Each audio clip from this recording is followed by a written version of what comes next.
पता नहीं शानी किस मट्टी का बना है। मुझे तो समझ नहीं आ रही कि आखिर इसको दोबारा सजीला की तरफ मुड़ने की क्या ज़रूरत थी। सजीला ने इतना जलील इसको किया है इस ड्रामे में, यकीन मानिए कि इस जगह के मैं होता तो इनका बुरा हश्र सजीला का कर देता। लेकिन आप देखेंगे जी शानी ने किस तरह से उसकी हर बात, हर भूल को इस तरह से सर पे उठा के रख लिया है। ऐसी लड़की को तो 100 जूते मारने चाहिए, बल्कि 100 भी इसके लिए कम है।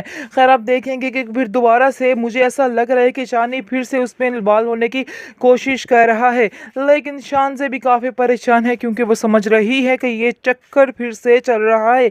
लेकिन वो सही वक्त का इंतज़ार कर रही है कि जब जैसे ही सही वक्त आएगा तो वो इस चीज़ को हैंडल कर लेगी। फिलहाल वो खामोश बैठी है और बड़ी ही परेशान है।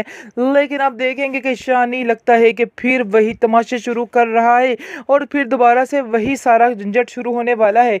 लेकिन ये सब जब माँ उसकी माजरा देखती है सजीला की तो बड़ी हैरान होती है और कहती है कि शानी बेटा बुरा मत मानना, इधर तुम्हारा आना बनता नहीं है और मैं इस चीज़ को बिल्कुल पसंद नहीं करूँगी। इस पर आप देखेंगे कि शानी कहता है कि आखिर आप मेरी कुछ नहीं लगती हैं, मैं कैसे इस घर में ना आऊँ। जिसको सुनकर वो कहती है कि हाँ हमारा जो रिश्ता था, लेकिन जो कुछ हुआ है वो तुम भी जानते हो और मैं भी जानती हूँ, इसलिए बेहतर यही है कि यहाँ मत आया करो क्योंकि मज़ीद मुश्किलात ना मैं तुम्हारे लिए बढ़ा सकती हूँ और ना ही मैं अपनी बच्ची के लिए बढ़ा सकती हूँ। कल को लोग तरह तरह की बातें करेंगे, तुम नहीं जानते हो। जिसको सुनकर शानी कहता है कि लोगों की बातों की क्या परवाह करनी, उनकी परवाह करनी छोड़ दें।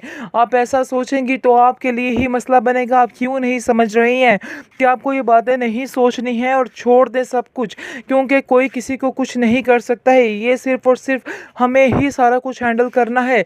आगे से आप देखेंगे कि वो कहती है कि नहीं बेटा, मैंने तो बस यही निचोड़ निकाला है कि तुम इधर मत आया करो, इसके अलावा मजीद मैं तुम्हें कोई कुछ नहीं अल्फाज में कोई भी कोई ऐसी वैसी बात करे।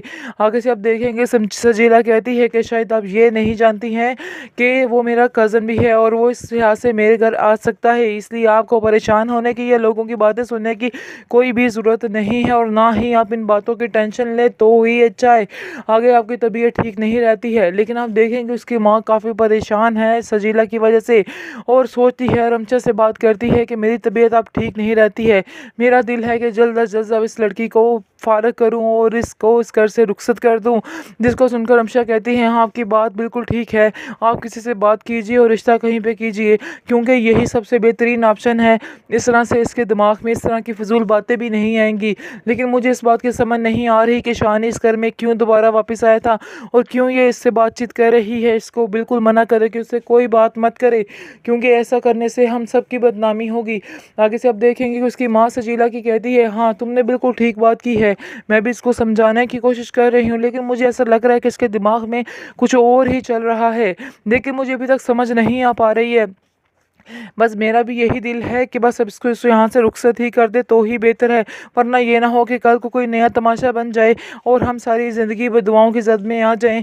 क्योंकि शान से अब उसकी ज़िंदगी यानी कि ज़िंदगी किसी और के साथ जुड़ी हुई है, अगर हम इसके साथ को ज़्यादती करेंगे तो सारी ज़िंदगी हमें बदुआएं मिलती रहेंगी और हम ऐसा हरगिज़ नहीं करेंगे। क्योंकि मैं जान चुकी हूँ कि ये रिश्ता जो था इसने अपनी मर्ज़ी से सजीला ने तोड़ा है, इसमें शानी की मर्ज़ी शामिल नहीं थी। शानी ने तो इसके बहुत ज़्यादा तरले मिन्नतें की थी कि तुम ऐसा मत करो, लेकिन उसने इसकी एक नहीं सुनी थी और अपनी ही मर्जी की थी। खैर अब तुम देखो कि ये खुद भुगतेगी कि इसने क्या किया है। मेरे वो फिर उसको कोई असर नहीं है और फिर दोबारा से उसने वही बातचीत वही सारा कुछ शुरू करने वाली है। ये चीज़ की मुझे बिल्कुल समझ नहीं आ रही और ये बात बिल्कुल मेरी समझ के बाहर है। आगे से रमशा कहती है कि आपको समझ नहीं आ रही, लेकिन मैं अपनी बहन की सारी बातों सारी चालाकियों को अच्छे तरीके से समझ चुकी हूँ। शानी का हाल देखिए कि फिर दोबारा से उधर ही टपक पड़ा है क्योंकि जिसने उसको बुरे तरीके से अपनी ज़िंदगी से बाहर निकाल फेंका था, लेकिन उसको किसी बात का कोई असर नहीं हो रहा, फिर भी वही का वही शानी का दिमाग अटका हुआ है। इसको तो दोबारा इस औरत की शक्ल तक नहीं देखनी चाहिए थी, लेकिन अफसोस की बात यह है कि शक्ल क्या वो इसके घर तक पहुंच जाता है और फिर से वही गो यानी कि बातचीत शुरू हो जाती है। आप देखेंगे कि सजीला जो है वो भी काफ़ी ज़्यादा एक्साइटेड है क्योंकि वो जिसने सोचा था जो प्लान किया था वो ही करने की कोशिश कर रही है। जिस पर शानी को कहती है कि तुम्हारी तुम्हारी बीवी तो तुमसे बहुत ज़्यादा प्यार करती है, बहुत लगाव है इसको तुम्हारे साथ। जिसको सुनकर वो कहता है कि किसी और को भी शायद मेरे साथ बहुत ज़्यादा लगाव था, लेकिन वो कहती है हाँ मुझे तो नहीं था, खैर तुम्हें है था। ये बात तुम अपने दिमाग में बिठा कर ही रखा करो। इस पर आप देखेंगे कि वो कहता है शानी के और इसके अलावा कोई तुम्हारी फरमाइश है, क्योंकि तुमने जो जो फरमाइश की है वो मैंने पूरी करने की कोशिश की है। आगे से आप देखेंगे सजीला इसको समझाती है और कहती है कि वक्त आने पर सब कुछ बता दूंगी, अभी वक्त नहीं है कि तुमसे कोई किस तरह की बात की जाए, इसलिए बेहतर यही है कि सही वक्त का इंतज़ार करो कि आगे क्या करना है। मैं तुम्हें बहुत जल्द बताऊंगी कि आगे अब तुम्हें क्या करना है। जिसको सुनकर शानी कहता है कि तुम आखिर ऐसा क्या करने वाली हो, मुझे तो कुछ भी तुम्हारी समझ नहीं आ रही है। लेकिन जैसे ही शानी वहाँ से जाता है इसकी माँ को काफ़ी गुस्सा आता है और उसकी माँ कहती है कि आखिर ये क्या नया तमाशा है, क्यों तुम शानी को फिर से घर में बुलाया हुआ था, तुम्हें मैंने मना भी किया था कि इससे कोई बातचीत कोई लेन देन नहीं रखना है, लेकिन फिर भी तुम्हारे दिमाग में कोई भी चीज़ नहीं बैठती है, मैंने तुम्हें शायद इस बात के लिए मना किया था। जिसको सुनकर आप देखेंगे कि सजीला कहती है कि आप क्या कह रही हैं, कल तक तो ये आता था तो आप अपनी जान निछावर करती थी, और आज ऐसा क्या हो गया कि आपको गुस्सा आ रहा है जब वो घर आया है।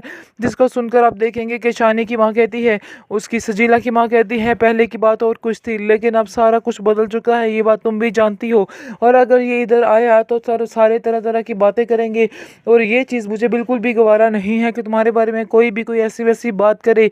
आगे से आप देखेंगे सजीला कहती है कि शायद आप ये नहीं जानती हैं कि वो मेरा कज़न भी है और वो इस लिहाज से मेरे घर आ सकता है, इसलिए आपको परेशान होने की या लोगों की बातें सुनने की कोई भी ज़रूरत नहीं है, और ना ही आप इन बातों की टेंशन ले तो ही अच्छा है। आगे आपकी तबीयत ठीक नहीं रहती है, लेकिन आप देखेंगे उसकी माँ काफ़ी परेशान है सजीला की वजह से, और सोचती है रमचा से बात करती है कि मेरी तबीयत अब ठीक नहीं रहती है, मेरा दिल है कि जल्द अज जल्द अब इस लड़की को फारग करूं और इसको इस घर से रुखसत कर दूं। जिसको सुनकर रमशा कहती है हाँ आपकी बात बिल्कुल ठीक है, आप किसी से बात कीजिए और रिश्ता कहीं पे कीजिए, क्योंकि यही सबसे बेहतरीन ऑप्शन है। इस तरह से इसके दिमाग में इस तरह की फिजूल बातें भी नहीं आएंगी।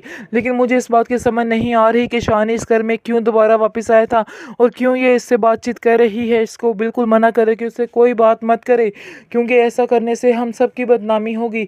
आगे से आप देखेंगे कि उसकी माँ सजीला की कहती है हाँ तुमने बिल्कुल ठीक बात की है, मैं भी इसको समझाने की कोशिश कर रही हूँ, लेकिन मुझे ऐसा लग रहा है कि इसके दिमाग में कुछ और ही चल रहा है, लेकिन मुझे अभी तक समझ नहीं आ पा रही है।